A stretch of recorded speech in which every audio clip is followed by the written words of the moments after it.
Welcome to Cavite City. Ayan, unang pasyal ko dito sa Cavite City. Unang punta ko dito pero grabe. Ang ganda pala dito. Nandito ako sa Welcome to Cavite City, Unlad Pier, Mayor Denver Chua. Grabe. Maya-maya lang makita nyo na yung TikTok namin ni Mayor Denver Chua. Si Kambal, sabi nga. Ayan. Ganda dito First time ko dito sa Cavite City.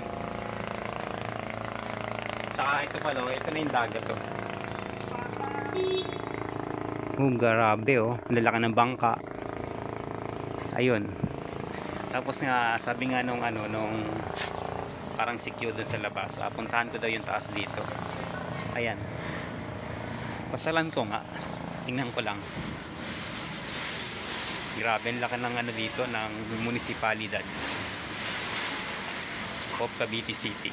Ayun Pero pag pumunta ka sa harap ng munisipyo dito sa Cavite City, para siyang ni-restoration lang pala siya. Kaya medyo para siyang titingnan, parang Malacanang. Grabe, ang ganda. Yan, kahit napakainit dito, is pupuntahan ko talaga kasi first time ko pumunta dito nga sa Cavite City. Hindi ko sasayangin yung oras at araw para lang hindi ko mapuntahan yung magagandang pasyalan dito.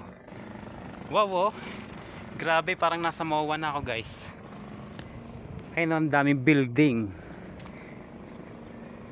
Hala, ayun grabe, ang ganda dito. Yan. Buti na lang naka-sunscreen ako ngayon kahit nagre-rejuve ako. Yan. Papagalitan na naman ako ng mga kaibigan ko kasi nagpa-araw na naman ako. Syempre, hindi ko talaga sasayangin yung araw na to, yung oras na to, dahil nga nandito na tayo sa Cavite City. Susulitin ko na yung oras at araw na nandito ako. Pero hindi ito yung una at huli kong punta dito dahil pupunta pa rin naman ako dito. Grabe ayun grabe yan, bababa na ako.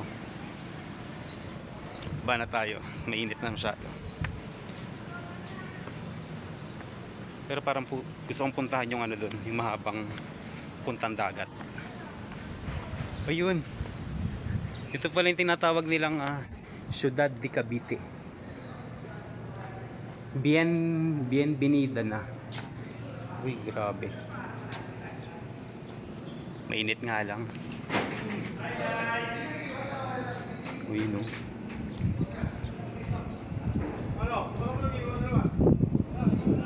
grabe.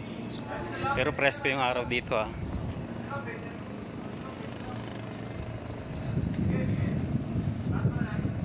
Mamaya abangan nyo, guys, yung TikTok namin ni Mayor Denver Chua. Nagpa-appointment kasi ako.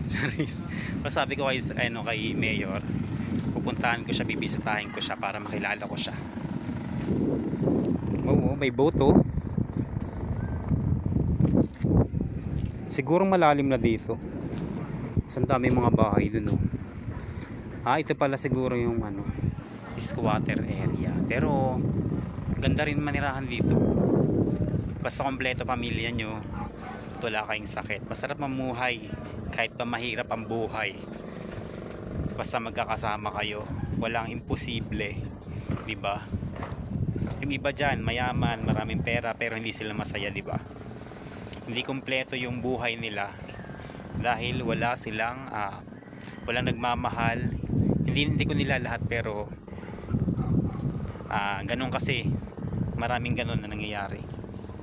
Takot ako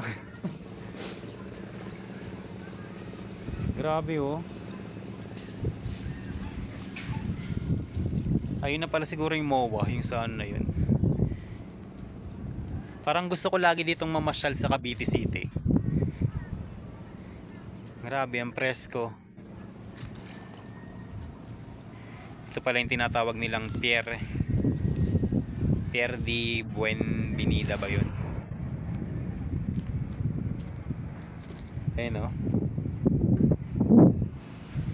So yun lang guys, abangan nyo yung TikTok namin ni Mayor Den Berchua. Yun lang guys, bye.